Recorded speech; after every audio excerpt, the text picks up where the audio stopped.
Hi guys and welcome back to the channel Deepak Yadav Education. Welcome to the daily current affairs of 16th of October 2023. तो guys आज है तारीख 16 अक्टूबर 2023 और है Monday. आज की तारीख से जितने भी मोस्ट इंपॉर्टेंट करंट अफेयर्स बनेंगे उन सभी करंट अफेयर्स को हम यहाँ पर डिटेल से डिस्कस करेंगे। ये वीडियो यूपीएससी और स्टेट पीएससी के पॉइंट ऑफ व्यू से काफ़ी ज़्यादा इंपॉर्टेंट हो जाता है, तो चलो शुभारंभ करते हैं।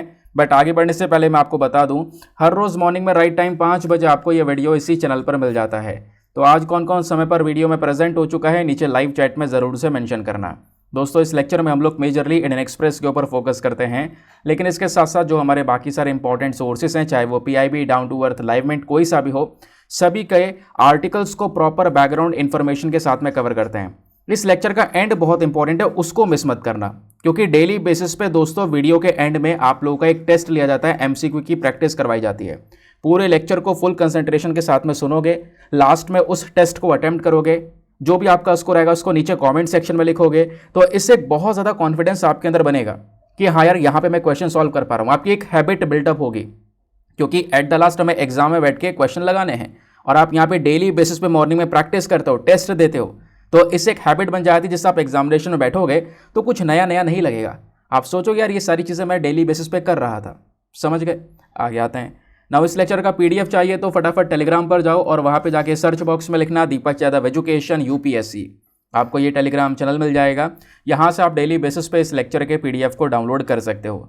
और अगर आप मेरे साथ में पर्सनली जुड़ना चाहते हो तो फटाफट इंस्टाग्राम पे जाओ, वहाँ पे जाके फिर से लिखना दीपक यादव एजुकेशन, मेरा प्रोफाइल मिलेगा जहाँ पे ऑलरेडी 13,000 से ज़्यादा लोग जुड़ चुके हैं।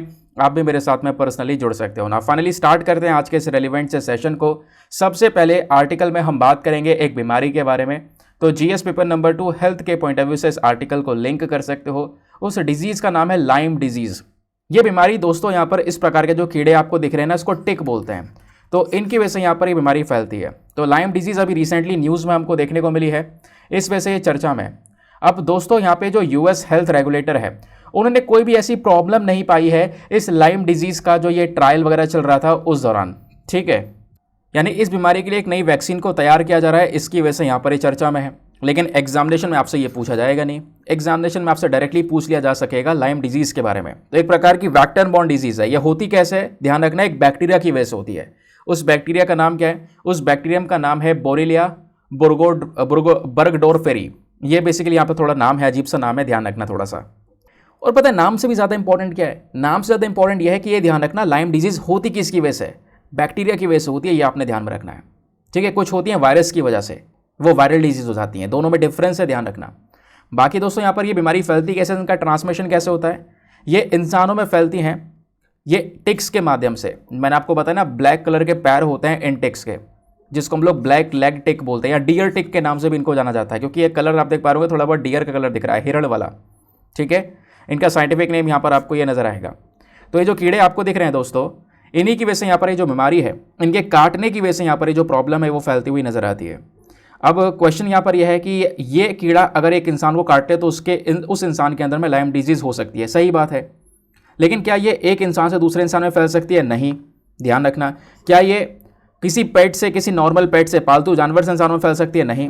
क्या ये हवा, खाना या पानी के माध्यम से फैल सकती है? नहीं। ये सारे पॉइंट ध्यान रखना है। ठीक है, किसी और चीज़ से नहीं, सीधा डायरेक्ट अगर यहाँ पर यह कीड़ा काट ले तो इसकी वजह से यहाँ पर यह प्रॉब्लम हो सकती है। लेकिन बाकी यहाँ पर इसका जो ट्रांसमिशन है वो नहीं होता है, ध्यान रखना।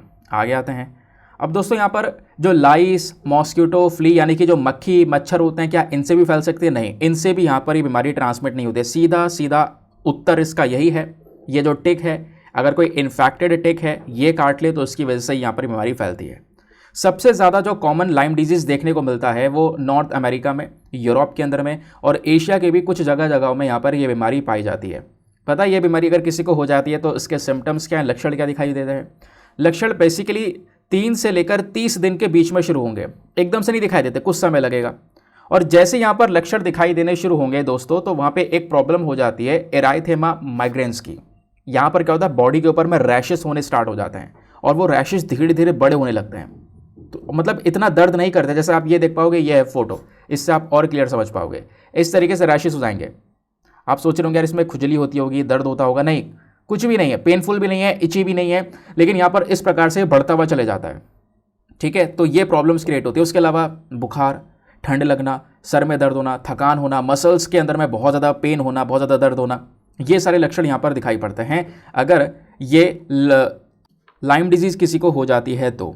ठीक है। और दोस्तों अगर इसका प्रॉपर ट्रीटमेंट ना लिया जाए सही समय पर तो जो लक्षण है वो और बदतर हो सकते हैं। एक इंसान का जो हार्ट है या उसका जो नर्वस सिस्टम है, सीधा जो ब्रेन है, उसको भी डैमेज पहुंच सकता है। अब क्वेश्चन यहाँ पर है इस बीमारी का ट्रीटमेंट क्या है।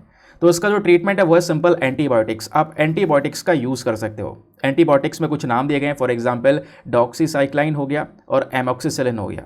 ये दो यहाँ पर बढ़िया एंटीबायोटिक्स है जिसका यूज़ करके हम इस बीमारी को थोड़ा बहुत कंट्रोल कर सकते हैं, ठीक कर सकते हैं।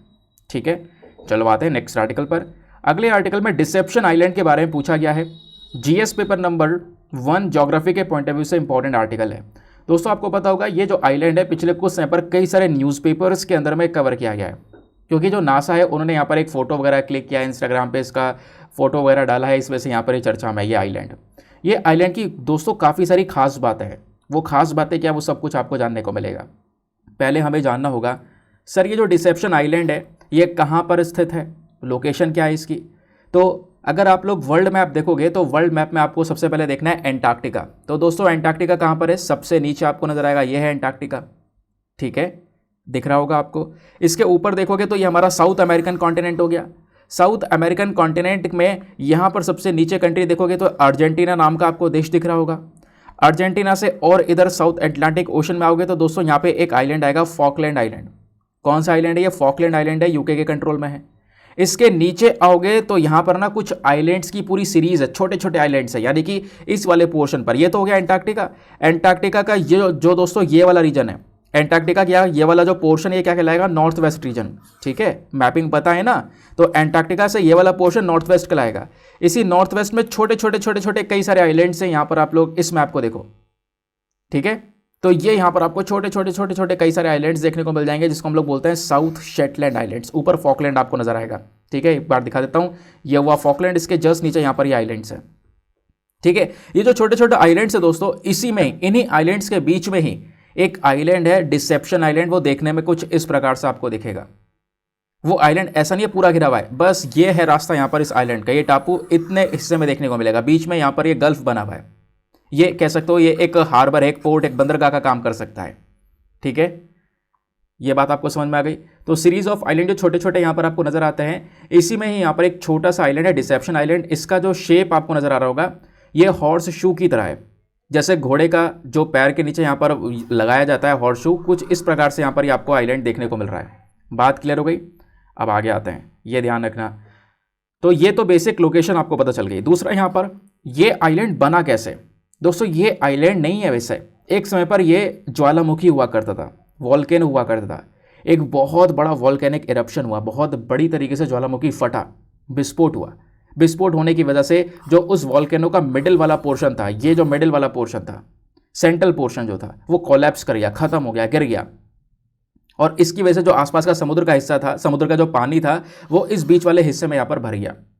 और बीच वाले हिस्से में पानी भर गया और इससे यहाँ पर जो शेप है ना इस आइलैंड का, वो बेसिकली यहाँ पर कह सकते हो घोड़े के जो जूते होते हैं, हॉर्स शू जिसको हम लोग बोलते हैं इस प्रकार से, उसकी तरह यहाँ पर इसका जो शेप है वो बन गया। और ये जो पूरा का पूरा आइलैंड है दोस्तों, ये बीच में देखोगे तो सर्कल सा बिल्कुल पानी जमा है और बिल्कुल कोने में एक जगह बनाई गई है निकलने की, जिसको हम लोग बोलते हैं नेपच्यून्स बैलो। तो आपसे बन सकता है क्वेश्चन, नेपच्यून्स बैलो कहाँ पर है। तो नेपच्यून्स बैलोस बेसिकली ये वाला एंट्रेंस आपको देखने को मिलेगा पोर्ट फॉस्टर की तरह। ये जो पोर्ट फॉस्टर है यहाँ पे आप देख पाओगे एक बहुत बढ़िया फोर्ट बन सकता है, यहाँ पर ये बहुत बढ़िया बंदरगाह बन सकता है। अगर मान लो यहाँ पर कोई रह रहा है, यहाँ पे बंदरगाह बनाना, तो सीधा जहाज़ आपने अंदर लाना है और अंदर लाके पूरी तरफ से आपके जहाज़ों को प्रोटेक्शन मिल सकती है। ठीक है, खैर यहाँ पर इस आइलैंड पर जो लोगों को जाना आना जो है जा सकते हैं, लेकिन बहुत सारी रिस्ट्रिक्शंस, बहुत सारी रोक टोक आपको यहाँ पर देखने को मिलती है, क्योंकि यहाँ पे जो वॉल्केनो है इसमें कई सारे जो विस्फोट्स हैं वो पिछले कुछ समय पर हमको देखने को मिले हैं।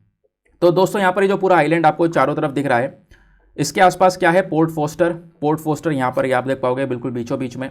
ठीक है, एक one of the safest harbour है पूरे एंटार्क्टिका में, यानी कि एक ऐसा बंदरगाह है जो कि सबसे सेफ है। सबसे सेफ क्यों है भाई, चारों तरफ से आइलैंड है, आपने जहाज सीधा लाना है, अंदर रख देना है, अंदर खड़ा कर देना है। यहाँ पे अगर आप 2 प्रोटेक्शन लगा दोगे, यहाँ से गेट लगा दोगे, सो बंद कर दोगे, तो आपके जहाज, आपका पूरा बंदरगाह सुरक्षित हो जाएगा।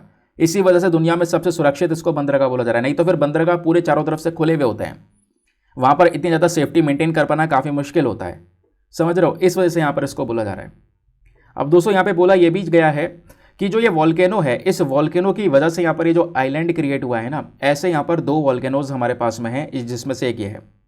इस वॉल्केनो के अंदर कई बार इरप्शंस हुए हैं, 3 बार यहाँ पर ये विस्फोट हुए हैं, ठीक है, 1967 से लेकर 1970 तक। और वो जो विस्फोट था, उस विस्फोट की वजह से जो चिलियन और साथ ही साथ में ब्रिटिश स्टेशन हैं वो सारे सारे बर्बाद हो गए थे। ऐसे भयानक विस्फोट भी हुए हैं इस वॉल्केनो में पहले के समय पर, ये यहाँ पर मेंशन किया गया, ठीक है। और आज के समय पर दोस्तों यहाँ पर इस पूरे आइलैंड को एंटार्क्टिक ट्रीटी के माध्यम से मैनेज किया जाता है, और जो ह्यूमन विजिट्स हैं यानी कि इंसान वहाँ पे नहीं जा सकता है ना, उसके ऊपर काफ़ी सारी जो रिस्ट्रिक्शंस वगैरह है वो यहाँ पर लगाई गई हैं। बात क्लियर हो गई। चलो आते हैं नेक्स्ट आर्टिकल पर। लोकेशन वगैरह ध्यान रखना, आपसे क्वेश्चन बन सकता है।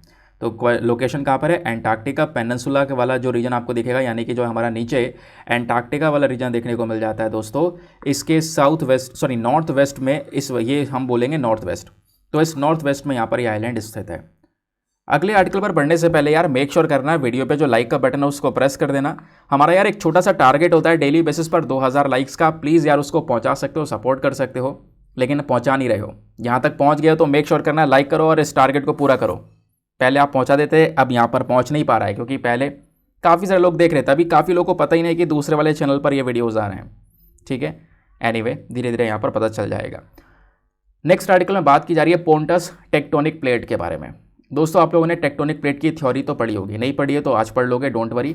Again GS paper number 1 geography के पॉइंट ऑफ व्यू से रेलिवेंट आर्टिकल। तो एक बहुत पुराना टेक्टोनिक प्लेट, बहुत ही ज़्यादा पुराना, जो खो चुका था, जिसके बारे में कोई जानकारी नहीं थी, जिसको हम पोंटस टेक्टोनिक प्लेट के नाम से जानते हैं, वो टेक्टोनिक प्लेट रिसेंटली डिस्कवर किया गया है साइंटिस्ट के माध्यम से।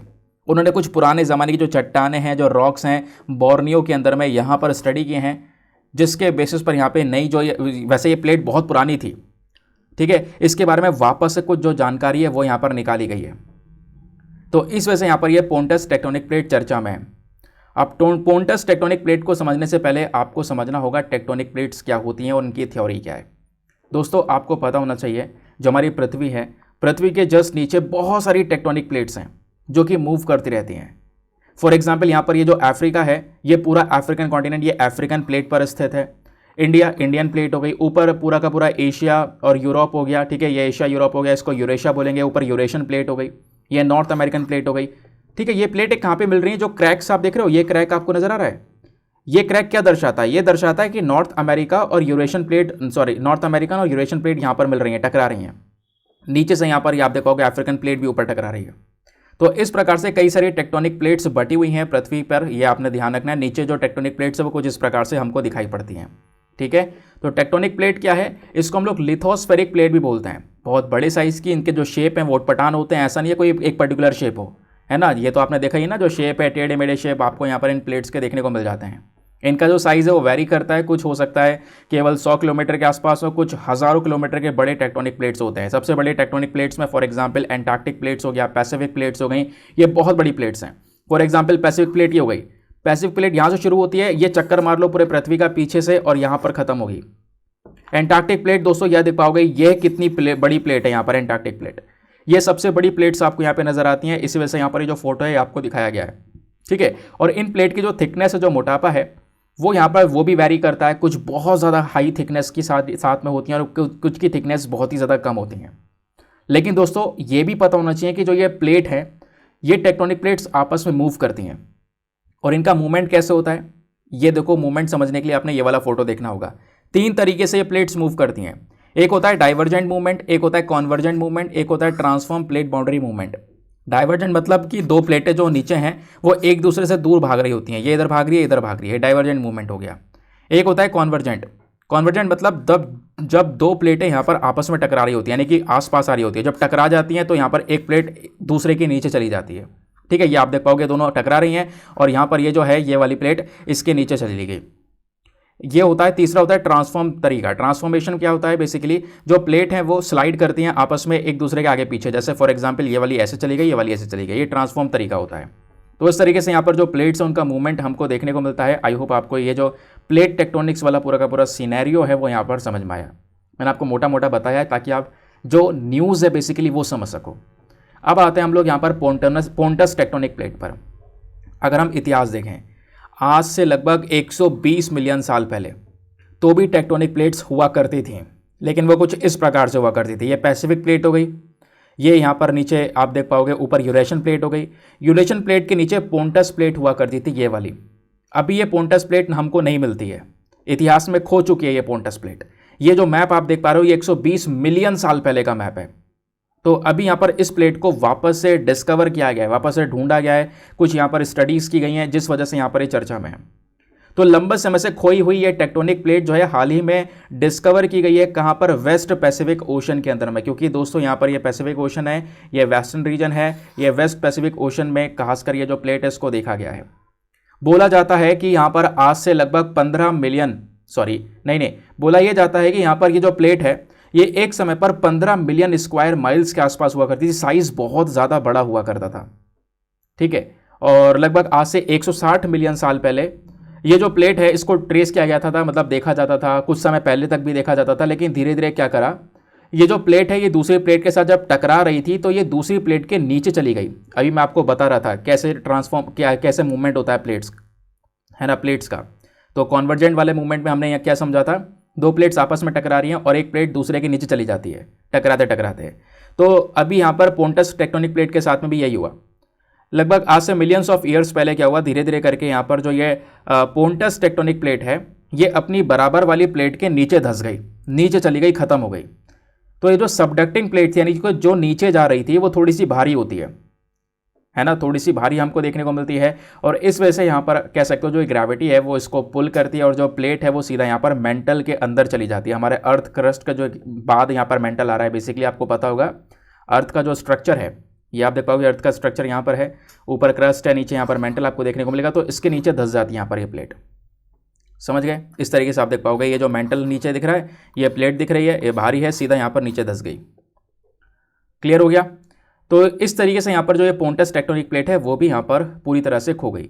ये जो सबडक्टेड प्लेट थी जो नीचे जा रही थी, नीचे दूसरी प्लेट के नीचे खत्म होती चली जा रही थी, ये एक समय पर पूरी तरह से सिंक हो गई अर्थ के मेंटल में चली गई, ठीक है। थोड़े बहुत यहाँ पे रॉक्स हमको देखने को मिलते हैं जिसको लेकर कुछ स्टडीज़ की गई है। ये जब सबडक्शन हो रहा था, धीरे धीरे ये प्लेट धंसती चली जा रही थी, तो यहाँ पर कह सकते हो इसका जो ऊपरी हिस्सा है वो यहाँ पर ख़त्म हुआ, फिर धीरे धीरे करके यहाँ पर ये प्लेट गायब हुई, जिसके बारे में ज़्यादा जानकारी हमको थी नहीं। लेकिन रिसेंटली यहाँ पर बोर्नियो से कई सारे जो साइंटिस्ट हैं उन्होंने यहाँ पर स्टडीज़ की हैं पुराने रॉक्स की, जिसके बेसिस पर यहाँ पर जो ये पोंटस प्लेट है इसको हाल ही में रीडिस्कवर किया है, हम ऐसा कह सकते हैं, या फिर इसकी डिस्कवरी की गई है। तो ये यहाँ पे पोंटस प्लेट को लेकर सारी इन्फॉर्मेशन हो गई है। आई होप आपको दोस्तों क्लियर हो गया होगा।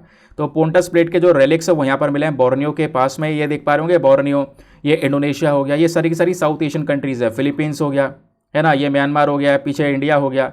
तो यहाँ पर बेसिकली ये जो पॉइंट है आपको ये दिख रहा होगा, यहीं से जो है सारी की सारी जो जानकारी है वो जुटाई जा रही है। आगे आते हैं उसके बाद में नेक्स्ट आर्टिकल पर। तो ये तो हो गया हमारा टेक्टोनिक प्लेट्स को लेकर सारा का सारा सीनैरियो। अगले आर्टिकल में बात की जा रही है वाइट फॉस्फोरस बॉम्ब्स के बारे में। पता होगा हाल ही में चर्चा में था, द हिंदू के वीडियो में मैंने थंबनेल लगाकर भी डिस्कस किया था।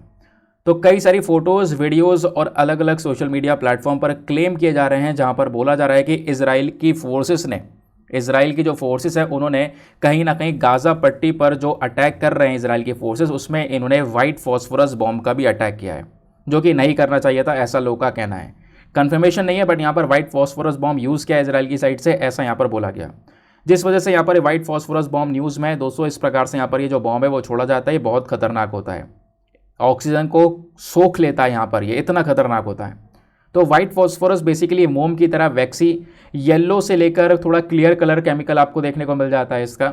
इसमें जो खुशबू आती है ना वो थोड़ा लहसुन की तरह खुशबू देखने को मिलती है, और ये हाईली कंबस्टेबल होता है। सबसे खतरनाक पता है बात क्या है वाइट फॉस्फोरस बॉम्ब की, ये जो वाइट फॉस्फोरस है अगर ये ऑक्सीजन के कांटेक्ट में आएगा, जो ऑक्सीजन हम इनहेल कर रहे हैं, सांस ले रहे हैं, जैसे ही उस ऑक्सीजन के कांटेक्ट में आएगा ये जल जाता है। और पता है जलता थोड़े मोटे टेम्परेचर पर नहीं है, 800 डिग्री सेल्सियस, बहुत ज़्यादा बड़े लेवल टेम्परेचर पर ये जलता है। तो इस वजह से इसको हम लोग क्या बोलते हैं, इंसिडिनरी वेपन्स। इंसिडिनरी वेपन्स कौन से होते हैं, जो कि यहाँ पर बर्न क्रिएट करे, एकदम से जल जाएं। इस प्रकार के इसको हथियार की तरह यहाँ पर यूज़ किया जाता है, और काफ़ी सारा धुआं भी निकल सकता है। दोस्तों यहाँ पर दो तरीके से इसको यूज़ किया जा सकता है, बहुत सारा धुआं क्रिएट करने के लिए, या फिर एक इंसान को मारने के लिए भी यूज़ किया जा सकता है। इंसान को कैसे मारने के लिए भाई, अगर पता है इंसान जहाँ पे लोग रह रहे हों वहाँ पर ये फॉस्फोरस बॉम्ब छोड़ दिया जाए और वो फॉस्फोरस इंसानों के बॉडी के अंदर चला जाए, तो पता है क्या होगा, देखो हमारे बॉडी के अंदर ऑक्सीजन भरी पड़ी है और फॉस्फोरस को जहाँ जहाँ ऑक्सीजन मिलेगा वो जलेगा, और वो भी तेज़, बिल्कुल हाई टेम्परेचर पर जलेगा। इससे इंसान की मृत्यु होना निश्चित है। समझ गए? तो दोस्तों ये जो व्हाइट फॉस्फोरस वाले बॉम्ब्स है ना, ये किसी भी इंटरनेशनल लॉ में बैन नहीं करे गए। तो आप ये सोचोगे यार इतने खतरनाक बम है, इसको तो बैन कर देना चाहिए था, लेकिन कहीं पर भी इंटरनेशनल लॉ पे इसमें बैन, इसके ऊपर बैन नहीं लगाया गया है। हालांकि कुछ रिस्ट्रिक्शंस है। क्या रिस्ट्रिक्शंस है? कि भाई जहाँ पे बहुत सारे लोग रह रहे हो, सिविलियन एरिया जहाँ पे हो, वहाँ पे आपको ये बॉम्ब यूज़ नहीं करना चाहिए, बस ये बातें बोल रखी हैं। लेकिन कोई ऐसा प्रॉपर रिस्ट्रिक्शन या प्रॉपर बैन नहीं देखने को मिलेगा, जैसे कई सारे और केमिकल वेपन्स के ऊपर देखने को मिल जाता है। समझ गए? अब दोस्तों इतिहास में भी अलग कई सारे युद्ध हुए हैं जहाँ पर इन व्हाइट फॉस्फोरस बॉम्ब का यूज़ किया गया है। जैसे ब्रिटिश आर्मी ने दोनों वर्ल्ड वॉर 1 और वर्ल्ड वॉर 2 दोनों जगह पर यहाँ पर इन बॉम्ब्स का यूज़ किया गया। उसके अलावा यूएस की फोर्सेस ने जब इराक को पूरी तरह से इन्वेड किया था, ठीक है, तो उस समय पर भी केमिकल वेपन्स यहाँ पर इन्होंने यूज़ करे।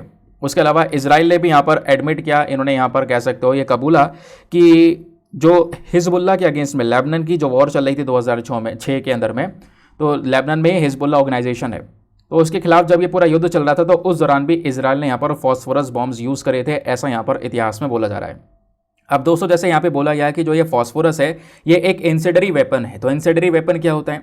ये कुछ ऐसे वेपन्स होते हैं जो कि तुरंत यहाँ पे आग पकड़ लें, और अगर एक इंसान के बॉडी में जाए तो आग बर्न करके साथ ही साथ में जो रेस्पिरेटरी सिस्टम है उसको पूरी तरह से यहाँ पर इंजर्ड कर दें। ऐसे कुछ सिनेरियो इस फॉस्फोरस बॉम्ब के साथ में भी हमको देखने को मिल जाता है। तो दोस्तों यहाँ पे जो फॉस्फोरस बॉम्ब है इसके कुछ लीगल यूजेस हैं। इसको डायरेक्टली यहाँ पर किसी भी इंटरनेशनल लॉ ने बैन नहीं किया है, लेकिन कुछ रिस्ट्रिक्शंस हैं कि आप सिविलियन एरिया में इसका यूज़ नहीं कर सकते। तो ये थोड़ा सा ध्यान रखना है, पूछा जा सकता है क्वेश्चन। अगले आर्टिकल में बात की जा रही है सायरेट मतकल यूनिट के बारे में। तो दोस्तों अभी इसराइल और गाज़ा पट्टी का जो जंग है वो चर्चा में है। यहीं पर एक यूनिट न्यूज़ में आ चुकी है। इसराइल की जो हमारी फोर्सेस है ना, इसराइल डिफेंस फोर्सेस, उन्हीं का एक यूनिट है, एक स्पेशल यूनिट जिसका नाम है सायरेट मतकल यूनिट। तो अभी यहाँ पर इसराइल ने एक रिसेंटली रिपोर्ट जारी की है। उस रिपोर्ट में हमको ये पता चला है कि इसराइल की सबसे काबिल तारीफ जो ये फोर्सेस हैं, स्पेशल ऑपरेशन चलाने के लिए फोर्सेस बनाई थी इसराइल ने।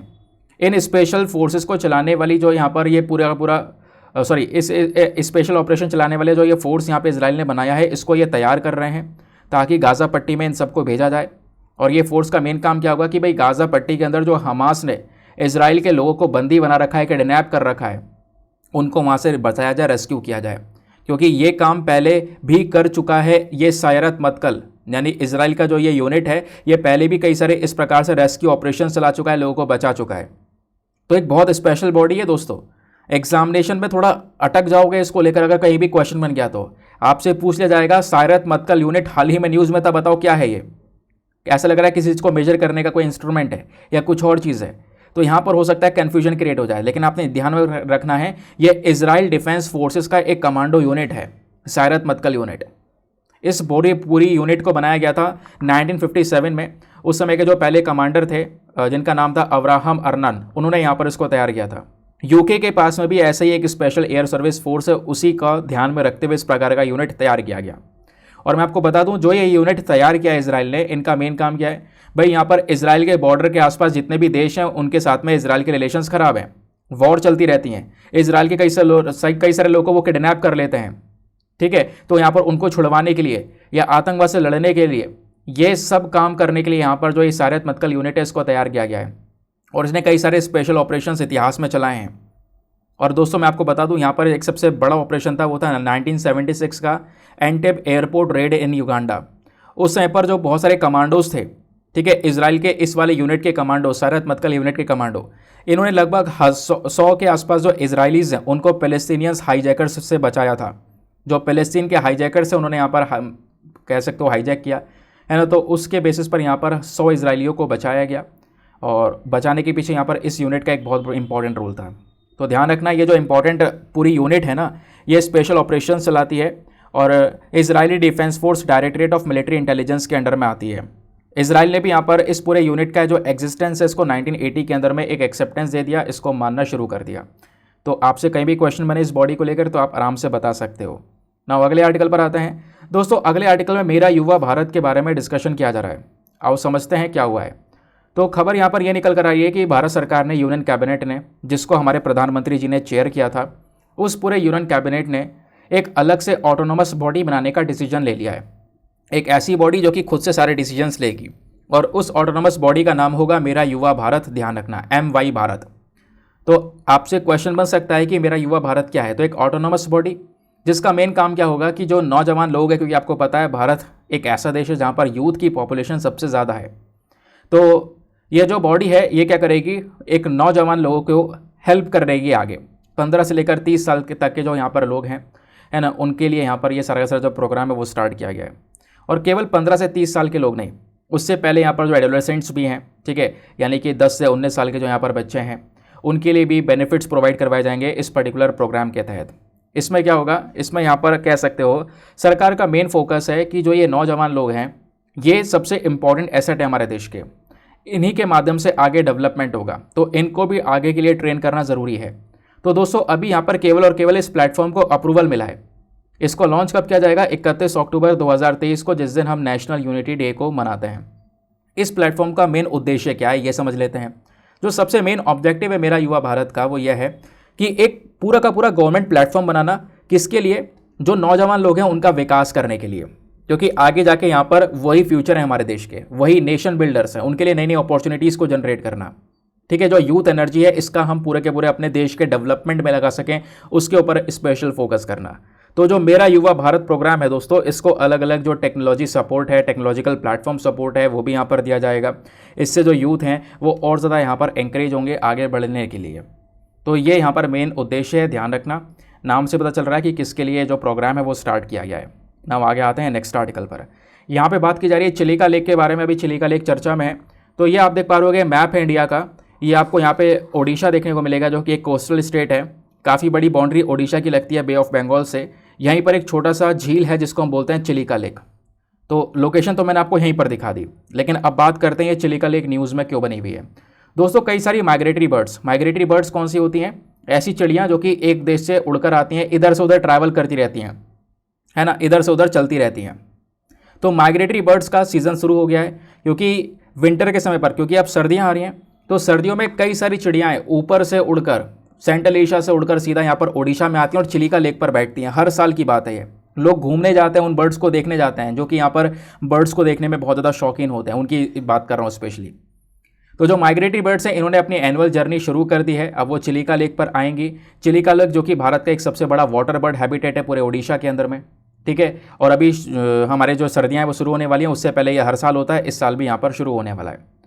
तो दोस्तों ये जो चिलिका लेक है ना, ये चिलिका लेक क्या है, ये एक ब्रैकिश वाटर लेक है। इस झील के अंदर में जो पानी पाया जाता है वो खारा पानी होता है, नमकीन पानी होता है। ये कहाँ पर स्थित है, ओडिशा के अंदर में। ये झील हमारे बे ऑफ बंगाल के साथ में कनेक्टेड है। ऑब्वियस सी बात है, ये पूरा बे ऑफ बंगाल है, ये झील है, तो बे ऑफ बंगाल के साथ में कनेक्टेड तो है ही, है ना। उसके साथ साथ यहाँ पे ध्यान रखना, ये जो झील है इसके कुछ अलग अलग इकोलॉजिकल सेक्टर्स में इसको डिवाइड कर रखा है, यानी इसका southern zone, central zone, northern zone, ये कुछ इंपॉर्टेंट बात नहीं है। अब यहाँ पे ध्यान रखना, ये जो 3 पॉइंट है, तीनों के तीनों पॉइंट बहुत इंपॉर्टेंट है। ये तीनों पॉइंट आपने एग्जाम के लिए नहीं छोड़ना है। दोस्तों यहाँ पर एक बर्ड आती है जिसको हम बोलते हैं माइग्रेटरी वाटरफॉल। ये आप फोटो में देख पा रहे होंगे। ये जो वाटरफॉल है ना, ये बहुत कम ही जगह पर दिखाई पड़ती है। ये भी यहाँ पर आपको इस चिलिका लेक में पाई जाएगी, अभी जब ये काफ़ी सारी बर्ड्स इसी चिलिका लेक पर आएंगी। चिलिका लेक हमारे देश का एक बहुत बड़ा हॉट स्पॉट है बायोडाइवर्सिटी का। कई सारे प्रकार के जानवर, कई सारे प्रकार के प्लांट्स आपको यहाँ पर देखने को मिल जाते हैं इस झील के अंदर में।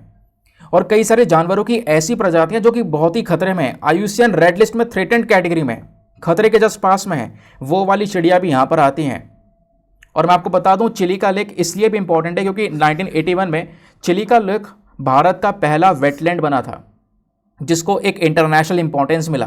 क्योंकि आपको पता होगा रामसर कन्वेंशन के बारे में, तो रामसर कन्वेंशन की लिस्ट में यहाँ पर चिलिका लेक पहला इंडियन वेटलैंड बना था, जिसको इंटरनेशनल लेवल पर एक महत्व मिलना शुरू हुआ। फिर उसके बाद में ये जो पूरी झील है, इस झील में बीचों बीच में एक आइलैंड है जिसको बोलते हैं नालबन आइलैंड। तो ये जो आइलैंड छोटा सा देखने को मिलता है इस झील के अंदर में, इसको हम लोग एज अ बर्ड सेंचुरी देखते हैं under the wild life protection act 1972। कई सारी जो बर्ड्स हैं वो माइग्रेट करके यहाँ पर आती हैं, ये आपने ध्यान में रखना है, ठीक है। तो चिलिका लेक के बारे में कोई भी क्वेश्चन बनेगा, आराम से आप उसको सॉल्व कर सकते हो। नाम आते हैं नेक्स्ट आर्टिकल में। यहाँ पे बात की जा रही है इजिप्टियन वल्चर के बारे में। तो ये जो गिद्ध आपको दिख रहा है ना ब्लैक और वाइट कलर में, ये है इजिप्टियन वल्चर। ये अभी न्यूज़ में है, तो ध्यान रखना इसके बारे में। और खासकर 3-4 बार ये न्यूज़ में आ चुका है। तो पॉसिबिलिटी है कि इस बार वल्चर्स को लेकर भी कई सारे एग्जामिनेशन के अंदर में, यानी कई सारे जो हमारे एग्जामिनेशन है गवर्नमेंट एग्जामिनेशंस, वहाँ पर क्वेश्चन पूछा जाए। तो दोस्तों हाल ही में जो एक इजिप्टियन वल्चर है, इसको बचाया गया है कहाँ से, इंदापुर से। इस वजह से यहाँ पर ये न्यूज़ में। तो डायरेक्टली हमें क्या डिस्कस करना होगा, इजिप्टियन वल्चर क्या है, इसकी स्थिति, IUCN वगैरह स्टेटस क्या है इसका, ये ज़रूर है जानना आपको। तो इजिप्टियन वल्चर जिसका साइंटिफिक नेम है नियोफॉर्न पर्सनोपेट्रस। अब दोस्तों यहाँ पर ये जो इजिप्टियन वल्चर है ना, ये कहाँ कहाँ पे पाया जाता है, यूरोप में पाया जाता है, सेंट्रल एशिया में पाया जाता है, अफ्रीका में पाया जाता है, ठीक है, विंटर्स के समय पर इन सभी जगह पे पाया जाता है। और फिर ये धीरे धीरे यहाँ पर एशियन कंट्रीज़ में भी आपको देखने को मिलेगा, जैसे इंडिया में भी यहाँ पर ये ट्रैवल करता है इजिप्टियन वल्चर, ध्यान रखना। तो ये जो इजिप्टियन वल्चर है इंडिया में भी यहाँ पर पूरे साल आपको देखने को मिलेगा कहीं कहीं इस जगह पर, क्योंकि अभी ये फिलहाल तो अगर आप देखोगे तो काफ़ी खतरे में इसकी प्रजाति नज़र आती है, ठीक है। तो थ्रेट की बात करेंगे तो सबसे कॉमन थ्रेट है यहाँ पर, सबसे बड़ा खतरा यहाँ पर क्या है, पॉइजनिंग। कई बार यहाँ पर जो हमारे गाय भैंसें होती हैं उनको ना पेन किलर दिया जाता है जिसको बोलते हैं डिक्लोफेनेक। तो वो जो पेन किलर होता है वो यहाँ पर दर्द के लिए बीमार होती है गाय भैंसें तब दिया जाता है, लेकिन तब भी अगर हम उनको बचा नहीं पाते हैं तो गाय भैंसों को इतनी दवाई देने के बाद में भी जब उनकी डेथ हो जाती है तो उनको जब एनवायरनमेंट में छोड़ दिया जाता है, एनवायरनमेंट में उनकी डेड बॉडीज़ को रख दिया जाता है, तो ये जो गिद्ध हैं वो आके वो डेड बॉडीज़ खाते हैं, और डेड बॉडीज़ खाते खाते वो जो डिक्लोफेनेक जो दवा दी गई थी यहाँ पर गाय भैंसों को, वो दवा इनके पेट में जाती है और इससे इनका डाइजेशन सिस्टम ख़राब हो जाता है। ये यहाँ पर प्रूवन है कि जो डिक्लोफेनेक है वो वल्चर के लिए सही नहीं है, इस वजह से कई सारे जो वल्चर है वो ख़त्म भी हो चुके हैं। लेकिन यहाँ पर जो इजिप्टियन ये जो वल्चर आपको देखने को मिलेगा दोस्तों, इसका कंजर्वेशन स्टेटस क्या है, ध्यान रखना, IUCN के कैटेगरी में इसको एंडेंजर्ड कैटेगरी में कवर किया गया है। एंडेंजर्ड कैटेगरी मतलब बहुत ही ज़्यादा खतरे में ये प्रजाति है, और अगर अभी और ख़त्म हो जाएगी, जो भी संख्या बची इसकी और कम हो जाएगी, तो इसको क्रिटिकली एंडेंजर्ड कैटेगरी में हम डाल देंगे। हमारे भारत देश के अंदर में 9 प्रकार के वल्चर्स पाए जाते हैं, ध्यान रखना, 9 प्रजातियां पाई जाती हैं गिद्धों की। उन 9 की 9 प्रजातियों के नाम आपको देखने को मिल जाएंगे। एक है इंडियन वल्चर, उसके अलावा यहाँ पर इंडियन वल्चर के अलावा ये आपको सारी स्पीशीज़ देखने को मिलेंगे, griffon vulture, Himalayan, bearded, sensors, Egyptian, slender billed, red headed और इंडियन वाइट ब्लैक वल्चर। तो ये कुछ यहाँ पर वल्चर्स आपको देखने को मिलेंगे, इनका IUCN स्टेटस यहाँ पर मेंशन किया गया है। आप लोग रीड कर लेना, क्योंकि यहाँ पे मैं भी रीड ही करूँगा, तो इससे अच्छा यह है कि आप ही खुद से रीड कर लेना, टाइम बच जाएगा। नाम आते हैं नेक्स्ट आर्टिकल पर। तो आज का थंबनेल आप लोगों ने देखा होगा, गोवन कैश्यू को यहाँ पर मिल चुका है GI टैग। गोवन कैश्यू क्या है, गोवा में इसका कल्टीवेशन होता है, गोवा में इसको उगाया जाता है, इस वजह से नाम यहाँ पर गोवन रखा गया है, ठीक है। तो हाल ही में गोवा का जो ये कैश्यू है कर्नल, इसको GI टैग मिला है, इस वजह से ये न्यूज़ में है। तो दोस्तों यहाँ पर अगर मैं बात करूँ आज के समय पर काजू की, ये जो कैश्यू नट है इसको हम काजू बोलते हैं ना हिंदी में, तो कैश्यू जो है सबसे इंपॉर्टेंट प्लांटेशन, सबसे इंपॉर्टेंट फसल देखने को मिल जाती है भारत के अंदर। कैश्यू इंडिया की फसल नहीं है, मैं आपको बता दूं, कैश्यू ना, ये जो काजू है ये एक समय पर ब्राज़ील में उगाया जाता था, लैटिन अमेरिका में उगाया जाता था। ये इंडिया में लाया गया 16वीं सेंचुरी के समय पर। 16वीं सेंचुरी में लगभग, स्पेशली बात करेंगे 1570 में, जो पोर्चुगीज़ थे वो यहाँ पर गोवा में लेकर आते हैं ये काजू की फसल को, और उस समय पर पहली बार इस काजू को इंडिया में उगाया गया था। उगाने का पर्पज़ ये था कि भाई बहुत सारे पेड़ पौधे लगाए जाएंगे, मिट्टी को बचाया जाएगा, इस पर्पज़ से यहाँ पर ये वाले काजू के पेड़ लगाए गए।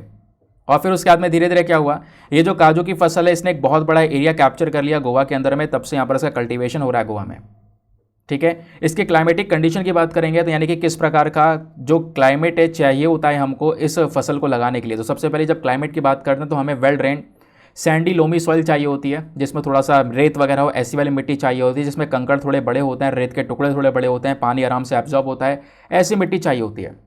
ये मिट्टी बेस्ट होती है यहाँ पर इस प्रकार की फसल को उगाने के लिए। उसके अलावा टेम्परेचर की बात करेंगे तो 20 से 38 डिग्री सेल्सियस के आसपास का टेम्परेचर चाहिए होता है। बारिश की बात करेंगे तो दोस्तों यहाँ पे लगभग 2000 से लेकर 3500 mm के आसपास हमें बारिश चाहिए होती है साल के बेसिस पर।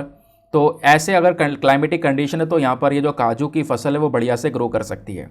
नाउ अब थोड़ा सा यहाँ पर बेसिक डेटा और है, इसको समझ लेना। इंडिया में कहाँ कहाँ पर सबसे ज़्यादा कैश्यू का कल्टीवेशन किया जाता है, तो काजू का जो उत्पादन है वो सबसे ज़्यादा होता है नॉन ट्रेडिशनल एरियाज़ के अंदर में। फॉर एग्जांपल कर्नाटका में, मध्य प्रदेश में, छत्तीसगढ़ में और कुछ नॉर्थ ईस्टर्न हिल रीजन है, वहाँ पर भी इसका सबसे ज़्यादा प्रोडक्शन होता है। तो सबसे ज़्यादा प्रोडक्शन इन सभी स्टेट्स में होता है, ये बात आपने ध्यान में रखनी है। ऐसा नहीं है कि केवल गोवा में होता है, गोवा में लाया गया था लेकिन आज तो यहाँ पर हमारे पूरे देश भर में कई सारी जगह पर ये जो काजू का प्रोडक्शन है वो हमको देखने को मिलता है, ठीक है। तो गोवन कैश्यू को GI टैग मिला, इसकी वजह से न्यूज़ में, इसको ध्यान रखना, बेसिक डेटा है। नाउ फाइनली आते हैं प्रीलिम्स रैपिड फायर क्वेश्चंस के ऊपर। तो जैसा हम लोगों ने बोला था भाई लास्ट में हमें क्वेश्चन डिस्कस करना है, फुल कंसंट्रेशन के साथ में आपने लेक्चर को सुना है तो आराम से इन क्वेश्चंस के आंसर्स बता पाओगे। तो पहले एक एक करके पहले मैं आपको सारे के सारे क्वेश्चंस बताऊंगा, उसके आंसर आपने नीचे लाइव चैट में देने हैं, फिर लास्ट में सभी क्वेश्चंस के आंसर्स एक साथ बताऊंगा, आप उसको रीमैच करना और जो भी आपका स्कोर आएगा उसको नीचे कमेंट सेक्शन में लिखना। क्वेश्चन नंबर 1, यहाँ पे आपसे लाइम डिजीज को लेकर 3 स्टेटमेंट दिए गए हैं, पूछा गया इनमें से कितने स्टेटमेंट सही हैं, हाउ मैनी। पहला, लाइम डिजीज को लेकर जो पहला स्टेटमेंट है ये बोलता है ये एक वेक्टर बॉर्न डिजीज है जो कि एक बैक्टीरिया की वजह से होती है। दूसरा स्टेटमेंट, ये बीमारी आराम से इंसानों में हवा, खाना, पानी के माध्यम से फैल सकती है। तीसरा स्टेटमेंट, इस बीमारी को आराम से ठीक किया जा सकता है एंटीबायोटिक्स का यूज़ करके। तो बताओ तीनों स्टेटमेंट में से कितने स्टेटमेंट सही है। ऑप्शन नंबर ए केवल 1, बी केवल 2, ऑप्शन नंबर सी तीनों सही हैं, या ऑप्शन नंबर डी सब गलत हैं। नाउ नेक्स्ट क्वेश्चन में डिसेप्शन आइलैंड के बारे में पूछा गया है। डिसेप्शन आइलैंड जो हाल ही में न्यूज़ में देखने को मिला है, बताओ ये कौन से रीजन में पाया जाता है। Option number A North Atlantic Ocean में, या option number B north east of Australia, option number C north west of Antarctic Peninsula, या option number D Arctic Ocean. तो बताओ इसका सही उत्तर क्या होना चाहिए। बिल्कुल सरल सा क्वेश्चन है। नाउ नेक्स्ट क्वेश्चन पर आते हैं। यहाँ पे आपसे पूछा गया है एक टर्म रिसेंटली न्यूज़ में है पोंटस।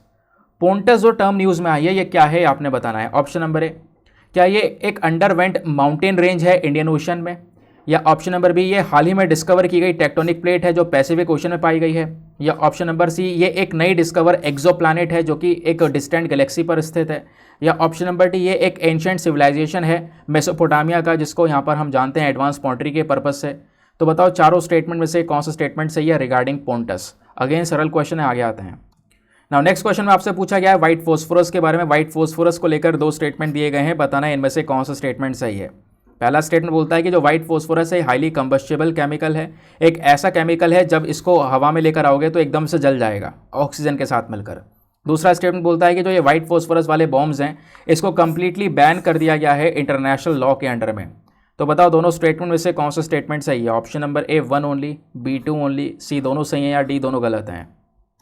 नाउ नेक्स्ट क्वेश्चन पर आते हैं। यहाँ पे दोस्तों आपसे पूछा गया है मेरा युवा भारत प्लेटफॉर्म। तो ये मेरा युवा भारत प्लेटफॉर्म जो अभी रिसेंटली न्यूज़ में आया है ये किस पर्पज़ के लिए आया है ये आपने बताना है। ऑप्शन नंबर ए, क्या ये एक ऑटोनोमस बॉडी है जिसका मेन मकसद है नौजवानों को सपोर्ट करना, उनका विकास के ऊपर फोकस करना, या ऑप्शन नंबर डी ये एक वेबसाइट है जिसका मेन काम है इंडियन हेरिटेज को लेकर, भारत के धरोहर को लेकर एक अवेयरनेस फैलाना, या ऑप्शन नंबर सी ये एक इनिशिएटिव है जो कि भारत के जो ट्रेडिशनल स्पोर्ट्स हैं उनको बचाने का काम करेगा, या ऑप्शन नंबर डी ये एक ऐसा इनिशिएटिव है जिसके पर्पज़ से जो एडल्ट्स हैं उनमें न्यूट्रिशन की अवेयरनेस फैलाई जाएगी।